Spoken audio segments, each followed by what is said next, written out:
عشان تتعامل مع أي أداة ذكاء اصطناعي فأنت لازم تكتب برومبت، وعشان تطلع أحسن نتيجة فأنت لازم تكتب هاي كواليتي برومبت أو برومبت جودته عالية.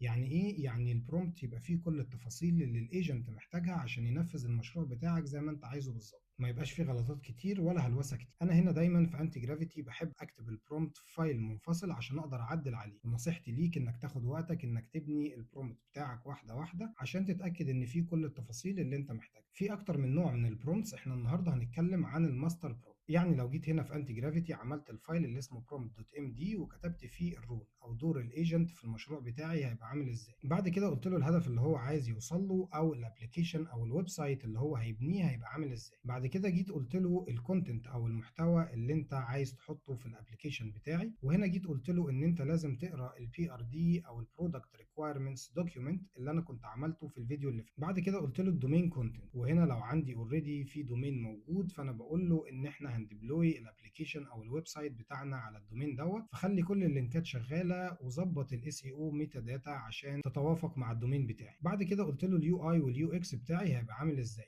فجيت هنا قلت له انت هتستخدم السكيل اللي اسمها يو اي يو اكس برو ماكس من انتي جرافيتي اوسم سكيل. بعد كده بقول له التكنيكال جارد ريلز او القواعد اللي هيمشي عليها الايجنت عشان يعمل المشروع بتاعنا زي ما احنا عايزين بالظبط، وهنا قلت له هتجيبها من الفولدر اللي اسمه ايجنت سلاش سكيلز. بعد كده قلت له التكنيكال ستاك اللي هيستخدمه عشان يبني المشروع بتاعي. انا هنا قلت له استخدم next.js واستخدم تايب سكريبت مع تيل ويند. في الخطوه الرابعه قلت له الكور كومبوننت اركيتكتشر او المكونات الاساسيه اللي انا عايزها في المشروع بتاعي. قلت له هنا ان انا عايز يبقى عندي هيرو كانفاس، وعايز يبقى عندي تكست اوفرلاي، وعندي كمان ترافلنج دوج ده كومبوننت لوحده، وعندي بوست سيكونس كونتنت. وهنا في البوست سيكونس كونتنت قلت له تجيب الكونتنت او المحتوى دوت من البي ار دي فايل. بعد كده قلت له خطه التنفيذ اللي انت هتتبعها عشان تعمل المشروع بتاعي. قلت له ان انا مش عايز اي بليس هولدرز ولا اي داتا مؤقته، انا عايز كل حاجه جاهزه، وعايز كمان المشروع بتاعي يتوافق مع ام بي ام انستول وام بي ام ران بيل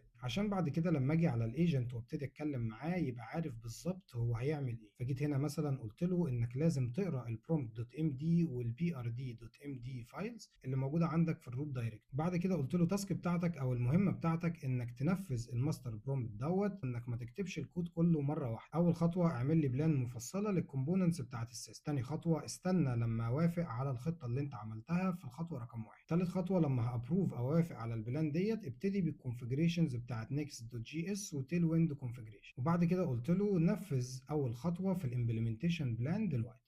وكده الايجنت هيبقى عارف بالظبط هو هيعمل ايه وهيعمله ازاي، فهيطلع احسن نتيجه وباخطاء اقل. اعمل لي فولو لايك وتابعني عشان تشوف الجديد.